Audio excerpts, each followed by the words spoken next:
কোথায় ফেনীর এমপি? ফেনীতে তার বাড়ি। রানু আপা এমপি মহোদয়, তাকে দায়িত্ব দিয়েছে আমাদের ডিমলার ডুমারের। এই যে লজ্জার আছে, ফেনীর লোক কেন, এই এলাকার লোক কি মরে গেছে নাকি? এলাকার কেউ নাই, তাদেরকে দায়িত্ব দিতে পারলেন না।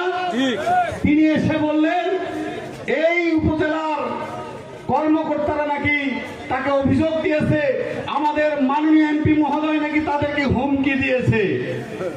আমি প্রশাসনিক কর্মকর্তাদের কাছে অনুরোধ করতে চাই, আপনারা আসুন, আমাদের কাছে বলুন, আমাদের এমপি যদি আপনাদেরকে হুমকি দিয়ে থাকে, সে এমপি কে বহিষ্কার করার ব্যবস্থা আমরা নিব, কিন্তু মিথ্যা অপবাদ দিবেন না।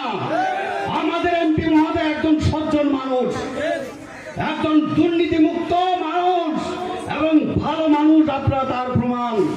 তিনি একজন নির্বাচিত এমপি, নির্বাচিত প্রতিনিধি, এই ডোমার ডিমলা ১ আসনের তিনি নির্বাচিত প্রতিনিধি, তার বিরুদ্ধে মিথ্যা অপবাদ আপনারা দিবেন না।